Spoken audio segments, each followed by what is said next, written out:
Hey Now! It's a Hey Now Howard podcast, the first and only podcast dedicated to the king of all media, Howard Stern, and all things related to the Stern Show. I'm Daniel Coyne. And my name is Tyler Quartet, and today we're going to be talking about the newer talent on the staff.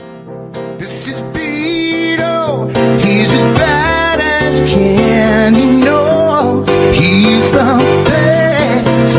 This is Beto, he's as bad as Kenny knows, he's the best. So, we've seen a bit of an influx of new talent on the Stern Show recently. Not like very recently. I mean, it's been gradual over the last few months and year even, but more specifically, Steve Nowicki, Chris Wilding, and even Memet as a character on the show have really sparked up as far as, you know, being an entertainment value on the Stern Show. And so I guess my first question to you is, out of those three, who do you see as being the most valuable to the show and Howard in general? Well, I think they're all definitely talented. I think Steve and Chris are kind of the more in bits, doing musical stuff. Chris is awesome at like musicals, so he did that whole Ronnie. He puts together like Which was Showtime fucking tunes. awesome, man. Like, yeah, he's got a really great funny sense of musical parodies and being very timely. And I think that he's Lee King Snatch. He just has that. That's really, right. You forget that was him, you know, after a while, because now we know him. He just has that very like big bravado. I can't even describe that. Good morning, Kathy. He's got that big Showtime, like right, that old Showtime. Exactly, yeah, that like, old show tunes. It's great, man. Like he's and he did really the songs funny. with Ronnie. But yeah, like you said, he's got that very Showtimey, very sense of the like putting a whole song together, a whole orchestra together in a song. Right. But he is. And his prank calls are really funny, man. Awesome prank calls, and then he's got awesome stories about Grindr. Yeah, him as a personality on the show has just come about in the last few weeks. You know what I mean? Like, I mean, we've seen it, but the whole Andy Cohen thing in the last few weeks was really interesting. Yeah, the top gay on there, and now they're gonna go out for a drink. I was like, I was invested. I was into this. I was like, what's going on? What's gonna happen? I wanted to be a gay man. Yeah, I was like, I want to be a top gay in New York. What the fuck? But yeah, very talented. And I remember there was stories about him having like terrible problems with his throat and like deep throating guys. And, yeah, you know, only the insight that you get from the Stern Show about New York City gay men deep throating guys. Sure, that's why we listen. You know? I love that personal insight. But I've really, Chris has become one of my favorite characters on the show in the last few months, just because he's super open. He doesn't seem to shy away from any conflict. Like he'll go after Ronnie if he deems this it's worthy of going after, and he has, and that pisses the fuck out of Ronnie, and it makes such great radio. Great. Yeah, I fucking love it. And yeah, man, like him as a personality on the show, but just as a talent and his prank calls and his on the street stuff. Chris Wilding, I say out of the three of them, I would agree with you, is my favorite. But having said that, fucking Steve Nowicki has come on strong as fuck. He's been the late round draft pick that's come on. Yeah, right. It's like that's your Antonio Brown, fourth round out of Michigan. Mr. Big Chest. Yeah, Mr. Big Chest right there. Steve Nowicki. Steve Nowicki, Mr. Big Chest. He's come on. He's got awesome, and again, he's got the great sexual stories that Howard loves. And he started, so it's weird with like him and Chris switched. Like Chris started with the bits and then moved on to like telling his personal story. Steve kind of started, well, from an audience perspective, started with his personal stories and then moved into these amazing He's got some great impressions. Yeah, they're great. He's done the only Sour Shoes impression I've ever heard. Did the good Sour Shoes? Right. He did a fucking high-pitched mic. Yeah, which is weird. mic. Which nobody really knows high-pitched mic, but that's a spot-on impression. I'm not gonna fucking try it. I'm gonna cut that out. Don't worry, we'll cut that out of this podcast. He's got the Alex Jones, but he kills it. Alex Jones is so great. Alex Jones was so good it pissed off Alex Jones. Right. Alex Jones is complaining about people saying that it was him on the Stern Show. That's awesome. If anyone's impression is good enough to have the actual person think that it's them or have people complaining that it's them. And he didn't really have that element a couple years ago. I feel like he's been on staff a couple years, but he's really come out of his own. And then Sal's dad. Sal's dad is so fantastic, funny, if not man. The best impression that he does. Do you think, I'm wondering, do they have these impressions in their back pocket and they're just kind of like afraid to let other staffers know or let Howard know even? And or are they just working on them?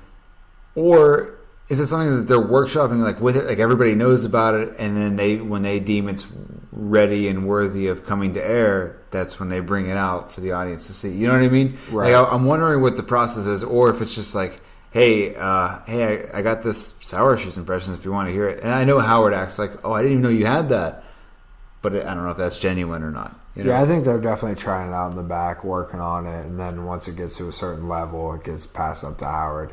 Because I've heard, he'll say before,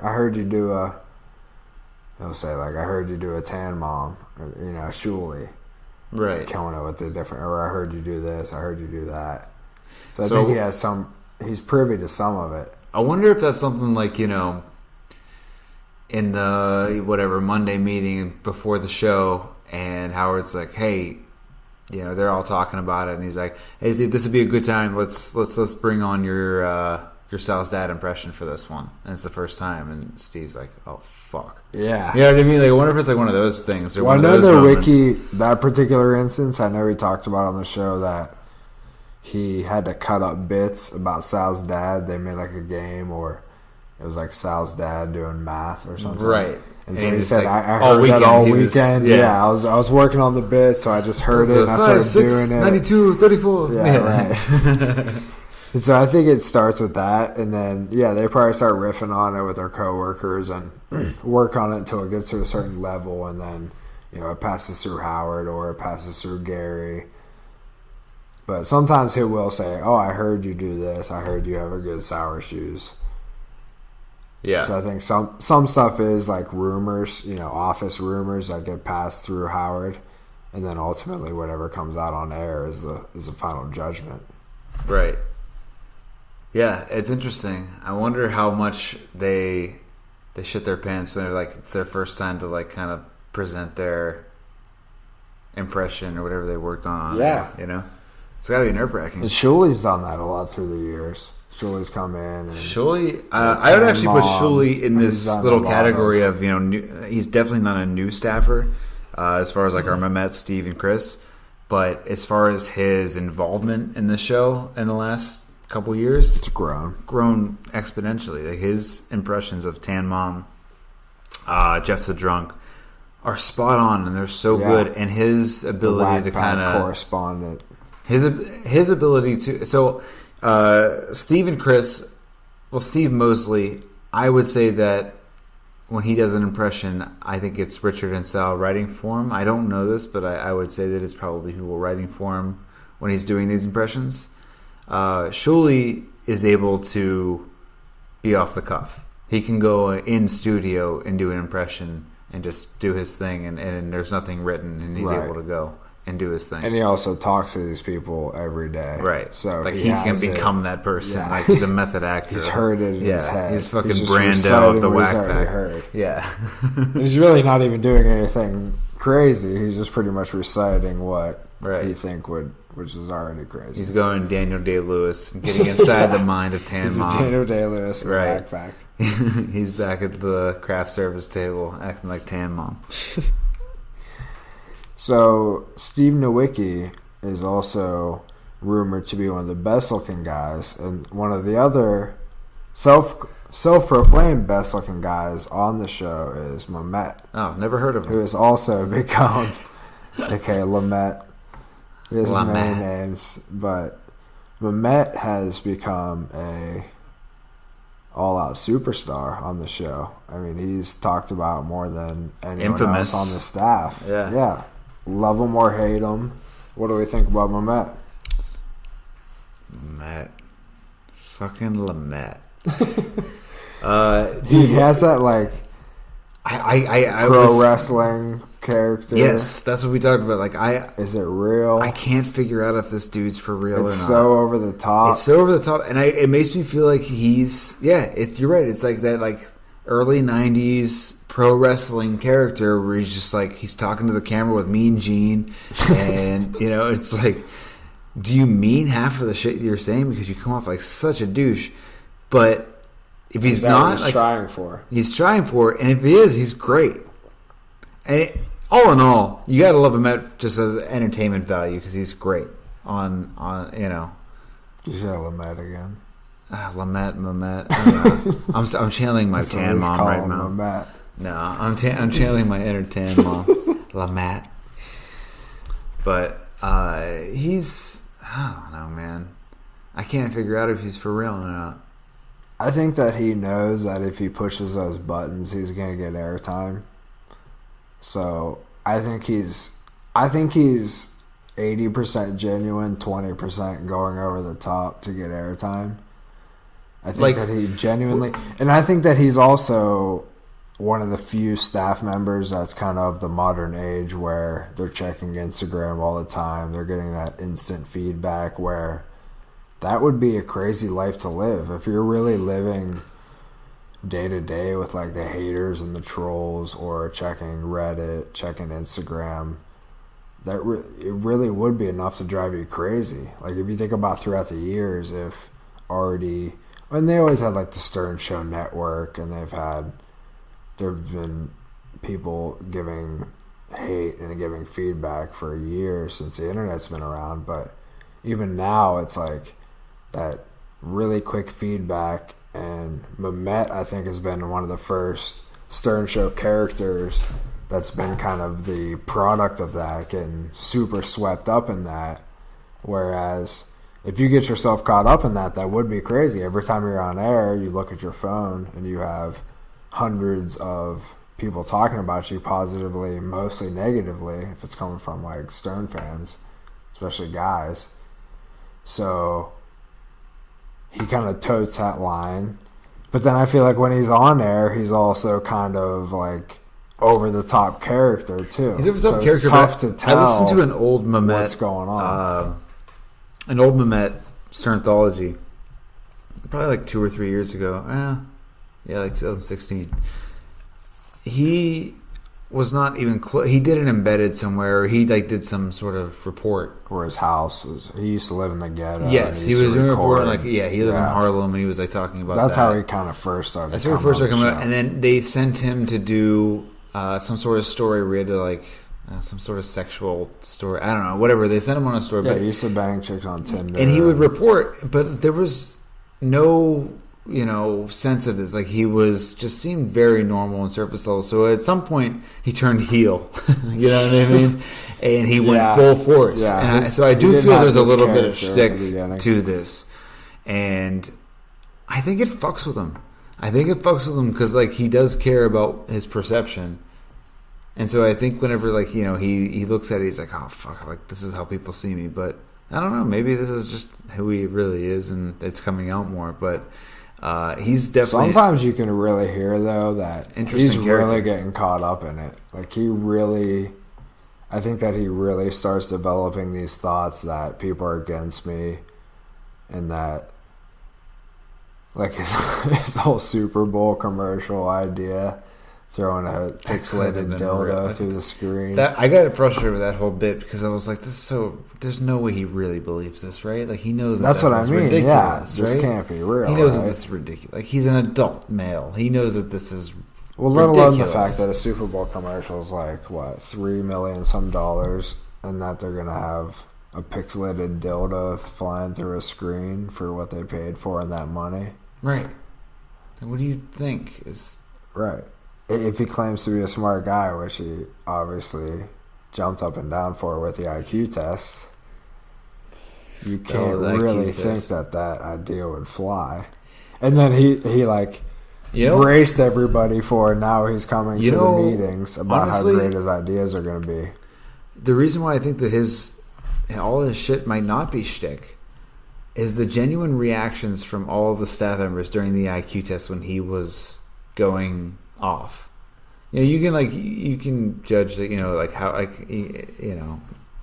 can't really judge Howard because Howard could just be acting and he's really good at what he does. But some of those staffers, I was watching them react to Memet losing his mind once he won the IQ test, and I was like, man, maybe this guy is for real. Maybe this guy is a psychopath, right? Kind of. He definitely has an element the entire time where you kind of believe it. Where he may just be that crazy, right? Yeah, but if he is, it's great. I'd say he's more paranoid than anything.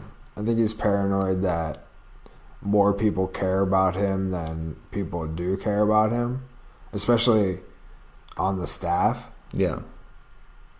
And I think that he reads his social media and that becomes his reality of that there's way more people caring about him than reality is. And I think that the staff has way more other things going on, but in his mind it's all about his life. Right. Or maybe it's just all shtick.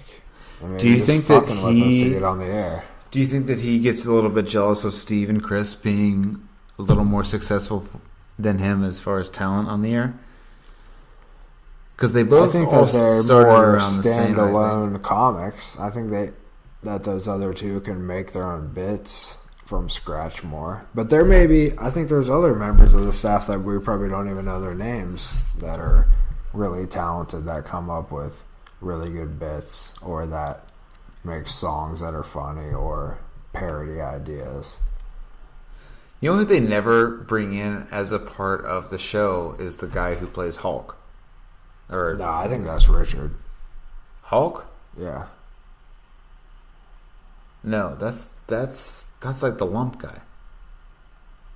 Yeah, maybe. It seems like whoever plays the lump is not mentioned Hulk on the show. But yeah, that's what I'm saying. The reason we have to call him the lump guy is because he's not a part of the show. I wonder why. I wonder if that's his choice or what. But or maybe I know who he is. Maybe it's we know Chris Wilding because he's a gay guy in New York, and Howard wants to know his story. I'm looking this up. Howard's looking up who is lump on Howard Stern show on Google right now. But I looked this up 100 times. His name's Mike something. He's a comedian. Howard says his name is Mike something. Mike Trainer. Mike Trainer, he says. He's 37. From West Orange, California. He was Bobo's toupee and Jeff the Drunk's lump. But I feel we should... why does this guy not get played? We should know more about this guy. I mean, because he's... I feel like he's a call. He's the guy with... whenever Ronnie's... He's like, yeah, with his red sneakers. Right. Oh, yeah, he used to fuck with Ronnie. Yeah. So... I feel like this guy, lives in L.A. and he calls into the show. No, he's in the office. But either way, he's a staffer that we really don't know. And for whatever reason, Howard made it important that we know Memet, Steve, and Chris. So... Is it their personal lives? Maybe that, or that's what I'm wondering. Is it that, or is it just the fact that they're talented? We don't know. There's a lot of things that I think you touched on. Howard doesn't pull back the curtain a lot of times as far as why he does what he does as far as his staff and the inner workings of the show, which is, as you know, something that I'm crazy intrigued about. I've always wondered that, and yeah, why things are the way they are. Why does this guy Mike Trainer get no personal airtime, but Memet, Steve, and Chris do? That's what I'm trying to figure out. Yeah, I think it goes to Howard liking them in the studio too. Like Memet gave like Tinder stories and had funny stories when he first started out about living in the hood, having recording. So what it was like outside his apartment. Right. Steve's supposed to be one of the best looking guys on the staff. Robin So said Memet, he had a course. perfect face. That's right. Perfect face. I was like, damn. That's a good letter of recommendation Right. from the queen of all media. And then Chris obviously has awesome grinder stories and bringing that whole element to the show. So I think it's who Howard wants to bring in the studio, maybe bring to the forefront, but definitely a bunch of talented staff. And they have a lot of staff that we probably don't know their names that contribute awesome They have a shit ton of people that work for them. lines or yeah, they have a lot of people. And now that they have a lot of more video staff, and I think they said they have like 60 some people that work on the show. Yeah, there's 2 floors in that old building. Right. So, But that'll wrap up today's show about the current staffers, and we'll be talking about all things Howard Stern on the Hey Now Howard podcast, coming to you from Hollywood, California. Daniel Coyne. and I'm Tyler Quartad. Stay tuned next time when we discuss some other topics. This is